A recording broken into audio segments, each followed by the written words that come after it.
she could certainly rehabilitate her reputation and set it apart from Joe Biden. If she was smart politically, she should have separated herself from Joe Biden a long time ago. So the former presidential candidate for the Democrat Party, Kamala Harris, she hasn't ruled out the possibility of running again in 2028. She has now said she will not be running to be the next governor of California. And she's announced a new book, 107 Days, which recounts her 2024 presidential campaign.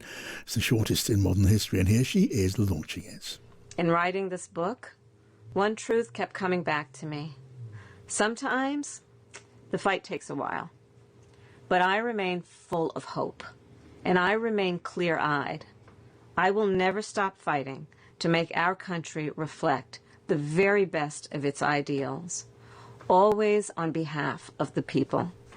Well, we'll see how that develops, if it does develop into yet another run at the White House. Johanna Maska is a former aide to President Barack Obama. Hello to you, Johanna. It's great to join you. Thank you for coming along. What do you feel about the possibility? I only say possibility because she certainly hasn't said this is what she's planning, but the possibility of Kamala Harris running again. Well, it's interesting because I'm sitting here in California, and there are a lot of people in California who are breathing a sigh of relief because they had already jumped into the gubernatorial election. And so I think she actually made a selfless decision to exit that race because she would have won. That's just the reality. Now, when you look at the presidential, there is some talk. I know Alyssa Farah-Griffin and I are friends, and she said, oh, absolutely, she's running. And I said, I'm not so sure. I actually think this is the first time that Kamala Harris has taken a step back. She's got a good life here in Los Angeles, and there are other people who want to run. She was the first female vice president of the United States of America, and I think that her accolades already sometimes are forgotten. And I'm not sure that this means that she's going to jump into the next presidential race. I think she's actually taking time to try to figure out how she can best impact, the future of America. Yeah, she still has time to make that decision. We are still, what about a year or so away from the midterms. She doesn't have to decide now. But if she did decide to go for it, Joanna, she would be carrying so much baggage. And that campaign of hers, it is not remembered, for the most obvious reason that she didn't win, but it was not seen as a particular success in campaign terms. I think the Democrats did her a disservice multiple times over. Number one, Joe Biden should have never run for re-election. He said he was going to be a transitional president. And then setting her up, without a even little primary at the Democratic National Convention, I think set her up for failure. And it's unfortunate. I wonder what she'll, really share in that book. She has nothing she has to hide. I think she absolutely believed that it was best that the Democrats defeat Donald Trump for all of the things that we're seeing even in California for the state of our economy right now with immigration so under attack. So, she's going to have to reflect. But at the end of the day, I'm not sure that all falls on Kamala Harris so much as it does the Democrats. And I think this next election is going to matter a lot depending on what Donald Trump does to this economy. Yeah, I guess there's got to be a big possible problem, which is that if Kamala Harris did run for the presidency, she would be a walking, talking reminder of what went wrong in 2024. She is unfortunately in that situation where she has to both, I guess, bear the bad. And look, there are a lot of Democrats who are saying over and over, we should have had Kamala Harris. There are some independents who are going, oh, God, did we make the right decision? So who knows, right, what Kamala Harris's, future can be. Again, she was the first female vice president. She has an interesting story in America. She could certainly rehabilitate her reputation and set it apart from Joe Biden. If she was smart politically, she should have separated herself from Joe Biden a long time ago. But she chose to be loyal, and that has had consequences. No, the Democratic Party have got so much work to do just to get to the starting line, though, don't they, Johanna? You look at Donald Trump. Some of his ratings, there haven't been ratings like this quite so poor at this stage of a presidency before. But you look at the Democrats, it's worse. And the Democratic Party now are getting rating numbers that haven't been this bad since before the 1990s.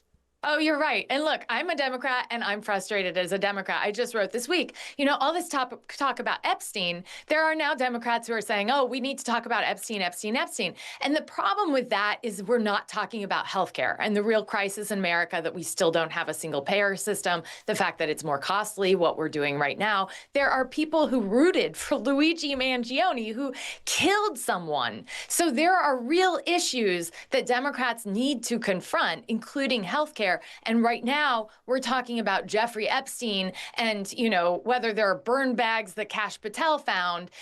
Something's got to give. So my hope is that Democrats start talking about substance. I do have my eye on some of these Democrats who have maybe a lower profile and can rise the more that they get oxygen. But I think they've got to start talking about real issues and where they differentiate with the president. Okay, well, you've just piqued our appetite there. You've got some one or two candidates in mind. Maybe one or two of them were not so well known at the moment. Give us an idea who you're thinking of. Well, so Ro Khanna has, been talking about Epstein a lot, but he also is one who has been talking about Medicare for all consistently. If he took that message, I think he'd be more effective. You saw Mark Kelly from Arizona, the senator who's married to Gabby Giffords. You saw him in Michigan just recently talking about Medicaid cuts. He is obviously thinking about it. And there are a lot of Democrats who thought Kamala Harris should have selected him as vice president this last time around. Andy Beshear is in Kentucky, another place that's interesting for Democrats because we haven't really won, but Andy Beshear has been a popular governor. Wes Moore is the governor of Maryland, and a lot of Democrats have their eye on him. Notably, Oprah has been one of his biggest supporters, but he's former military, Rhodes Scholar, has, really made some progress in Maryland. So there are going to be governors, there are going to be congressional leaders that people haven't heard enough about who are going to emerge. Yeah, look, the result, when you look at the results, I mean, yes, Donald Trump swept the board. It was a trifecta. He took both houses of Congress. He's got the White House, and so on. But there was only just over 1% in the popular vote, which suggests maybe there needs to be another big heave on the part of your party, but maybe not an absolutely transformative heave. But your party, is going to have to accept surely and acknowledge to the American people that you got it wrong. You were not in touch with your base. You lost a lot of people whose instinct has always been to vote Democrat, and they did not this time round. I mean, what are you going to change that? I think it's the issues, right? Like they were again talking about Obamacare being the solution, and it has not been for so many Americans. Housing shortages, housing crisis, the fact that we let, in California, for example, people write off their losses when they let housing go just empty. There are so many issues that they could take on that will actually motivate a different kind of voter. And so that's why I say, Ro Khanna is someone who's interesting because he's kind of got the populist mold, and yet came from our Commerce Department and has been, Silicon Valley representative talking about technology in places like Pennsylvania, which is his home state. So it is going to be interesting to see how, we can move past this. But I think they're going to have to tackle some of the biggest issues that Americans care about and stop just trying to resist Donald Trump. You got to come up with new ideas. That is crucial, and we're not seeing enough of that yet. And you don't see to buy the argument that's a win next time round, and it is still some way over the horizon, but maybe your party would need to have a man with a military background, a distinguished service record to tick all of those boxes and be much nearer to the centre of the political spectrum. Well, that would be Mark Kelly from Arizona. Yeah. So, there Wes are Moore. those. Yeah, or Wes Moore. There are those candidates. Our primary has changed in the Democratic Party from Iowa. I think if it was Iowa, I would say, if you put someone with little name ID in there early, they're going to be able to create a ground game. We're going to have to watch and see what, the new leadership of the Democratic Party does this next time around. And I will say we are now being led by a Jayhawk, a fellow University of Kansas graduate. So, hopefully there's some Midwestern credentials there that they put, some good Midwestern sense in our primary process. But that's going to matter a lot, because if you've got a very packed field like we have had, then someone's got to get enough, oxygen to come up through the ranks and not just base themselves on name ID.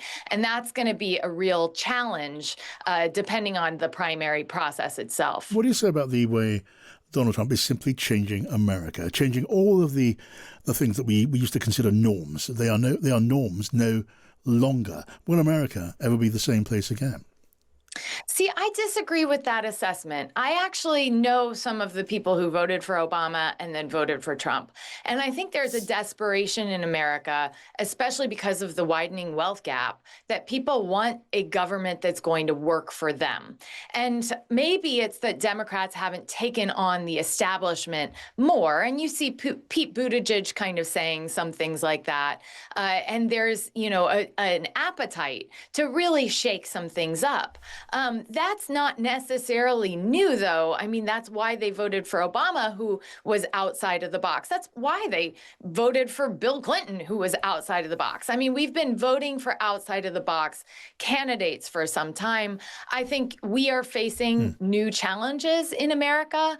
Obviously, artificial intelligence, technology changes that are happening so rapidly. We're going to need a generation who can talk about those issues. But I actually think that America and Americans, while we've suffered the divisions of COVID, we've suffered the divisions of politics, are more inclined than we give them credit to come together. And that's why you see a lot of Republicans coming to Ro Khanna's town halls, whether it's in South Carolina or elsewhere. Johanna, you sound almost optimistic, which is an achievement in itself, because there's not a lot for a Democrat to be optimistic about right now. Maybe it's because I worked for a guy, Barack Hussein Obama, that everyone said, there's no way you can get him elected. And it was like, yes, we can. Yes, we can. But I think that this is going to get worse. We have some, I'm not against tariffs in the sense that we saw manufacturing loss in Galesburg.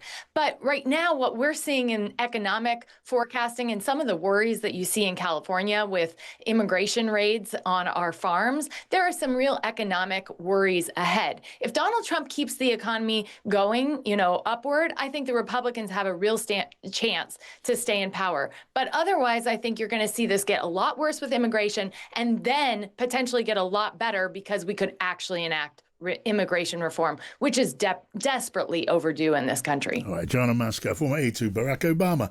Really good to talk to you, Johanna. Let's do it again before too long. Yes, absolutely. Thank you.